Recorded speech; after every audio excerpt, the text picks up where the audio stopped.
मन्ना के 3 सदस्य जंतर मंतर पर अनशन कर रहे हैं। इस बार मांग है कि एसआईटी बनाई जाए जो कि भ्रष्ट मंत्रियों के खिलाफ जांच करे। हमारे साथ अन्ना हजारे हैं। अन्ना जी, आपकी जो मांग है वो उस मांग में इस बार वो अपील नहीं दिख रही है क्योंकि लोगों की भागीदारी इस बार कम हो गई है। हो सकता है, लेकिन उससे हमें कोई चिंता नहीं। एक गर्दी कर प्रश्न नहीं छूटता। तो आज तक इतनी गर्दी हो गई, क्या हुआ?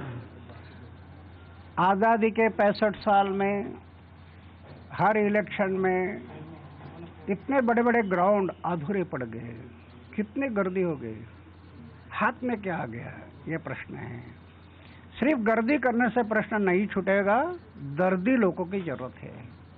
समाज और देश के बारे में चिंता करने वाले ऐसे दर्दी लोग, उसकी जरूरत है। और मुझे विश्वास है कि ऐसे दर्दी लोग रास्ते पर आए बिना रुकेंगे नहीं। आज भी आ रहे।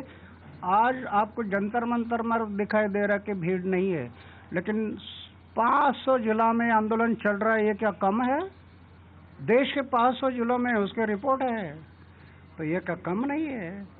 तो ये समझना गलत है कि गर्दी कम है। तो देश में तो सब लोग जग गए हैं। लेकिन चिंता की बात है, आखिर क्यों लोग छिटक रहे हैं टीम अन्ना से? क्यों नहीं वो उस मुद्दे पर साथ खड़े हो रहे हैं? क्या वजह लग रही है आपको? मुझे पता नहीं, मैं ऐसे नहीं मानता हूँ। मैं रालेगंज सिद्धि में कई बार अनशन किया। वो लोगों ने मेरे रालेगंज सिद्धि में गर्दी करना चाहिए इसलिए नहीं किया।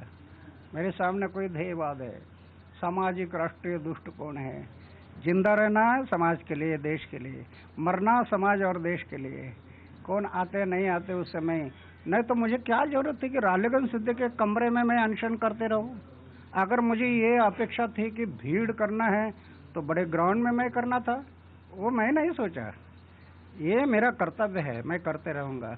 जनता को आना आते रहेगी, नहीं आता है उनका मर्जी है।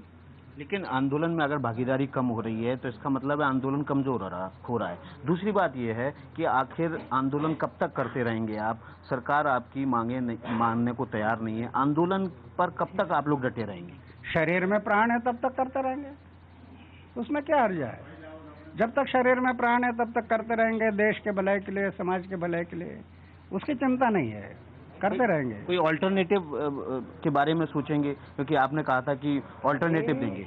अभी तो कई लोग उधर आते हैं, हमारे पास भी आते हैं। कई लोग कह रहे हैं कि आपको विकल्प देना पड़ेगा, लेकिन मैं ये नहीं सोचता मैं कोई पक्ष पार्टी निकालूं, मैं इलेक्शन में खड़ा हो जाऊं, मैं इलेक्शन लड़ जाऊं। मेरा मन उसके लिए गाही नहीं दे रहा। लेकिन एक दिन ये मैं जरूर सोचूंगा कि देश के लोग को, जनता को ये बताऊंगा कि आप अपना नेता आप में से चुने हो, पक्ष और पार्टी की अपेक्षा मत करो।